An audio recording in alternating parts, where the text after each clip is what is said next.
On raconte qu'un jour, l'un des disciples de Socrate arriva extrêmement agité auprès de lui.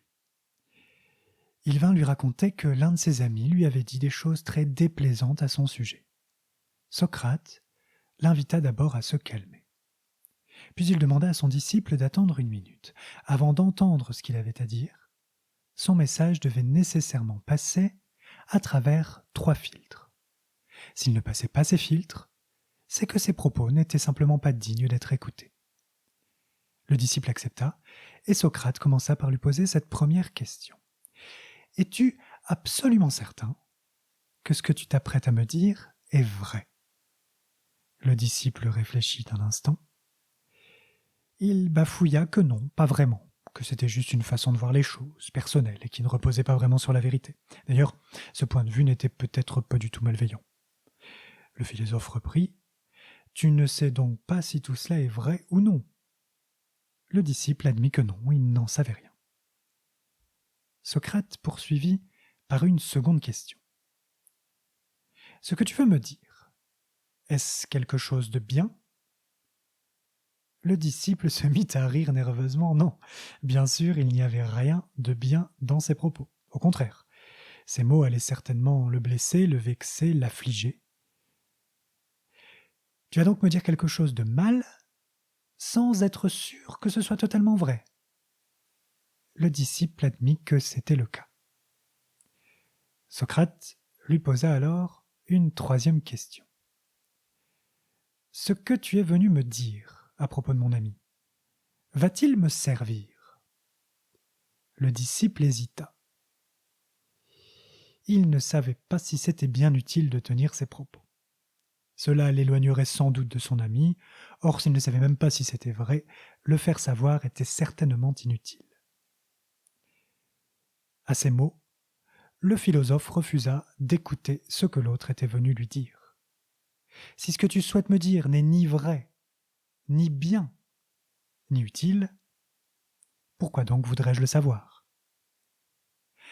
À l'instar de Socrate, la carte de l'ermite nous invite à tourner notre langue, non pas 7 fois, mais 3 fois, au moins, dans notre bouche avant de parler.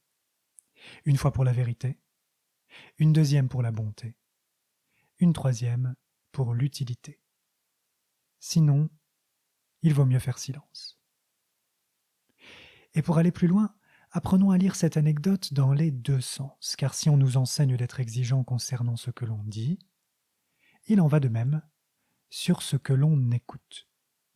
Si un tel ne nous dit jamais rien qui soit complètement fiable, bienveillant ou utile, à quoi bon continuer à l'écouter ou à le fréquenter? Tenez-vous à l'écart de ce genre de bavardage. Et il ne s'agit pas pour autant d'aller se réfugier dans son téléphone, car les mêmes principes s'y appliquent. La page que je m'apprête à ouvrir, l'article sur lequel je clique, l'application à laquelle je me connecte, tout cela va-t-il me transmettre un contenu de vérité, de bonté et d'utilité? Et ce que je m'apprête moi-même à publier sur les réseaux, passe-t-il la douane de ces 3 filtres? Oh, c'est pour tuer le temps, me direz-vous. Tuer le temps. Mais pour quel mobile au juste? Ne préférez-vous pas le garder bien vivant, votre temps, et en conscience, rien que pour vous, plutôt que d'aller le noyer volontairement dans des flots d'informations continues? D'ailleurs, si l'information est continue, 1 minute de connexion devrait vous suffire. Contentez-vous d'une petite minute pour vous mettre à jour, et puis silence. Si un sujet suscite votre intérêt, eh bien, arrêtez-y votre attention, mais laissez-vous le temps d'y réfléchir vraiment, par vous-même, pour vous-même, et sans autre support que vous-même. Concentrez-vous ce sujet intimement, profondément. Qu'est-ce que vous en pensez? Qu'est-ce qui vous intéresse là-dedans? Quel est votre avis sur la question? Quelle est celle de vos valeurs personnelles qui est secouée par ce sujet? Et quelles sont vos convictions véritables? Ne dites pas simplement oui ou non,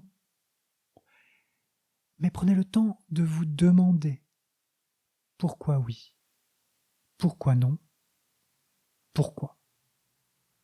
Et pour cela, Non seulement il est plus confortable de faire le silence autour de soi, mais il est nécessaire de le faire, de l'espace libéré, pour poser les fondations d'une véritable pensée neuve, inédite, unique, votre pensée.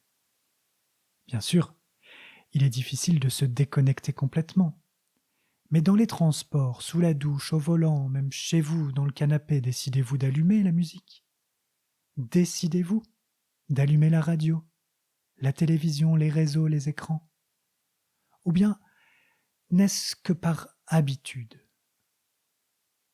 Oh, ça vous fait une compagnie, me direz-vous, mais seriez-vous en si mauvais termes avec votre vous-même pour lui préférer le virtuel, l'extérieur, en spectateur passif? Oh, c'est pour me vider la tête. Vous videz la tête. Mais votre tête n'est pas une cuvette qui se vide comme on descend les poubelles. Et mieux vaut sans doute une tête bien remplie qu'une tête mal vidée. Alors, juste pour aujourd'hui, pour 1 heure, pour 10 minutes, essayez de rompre avec l'habitude de tout ouvrir, de tout allumer par réflexe. Faites le choix d'éteindre, de fermer, de choisir ce qui rentre et ce qui sort. Faites-vous le gardien, le vigile de votre intérieur. Vous n'êtes pas un moulin. Aujourd'hui, choisissez de choisir, de sélectionner. Vous valez bien ça. Commencez peut-être par ouvrir votre boîte mail, par choisir une newsletter et parcourir jusqu'à la petite note de bas de page qui vous propose cette modeste et merveilleuse invitation qui tient en 2 mots: se désinscrire. Cliquez. Mettez-vous en mode avion et chut, vous pouvez respirer. À demain.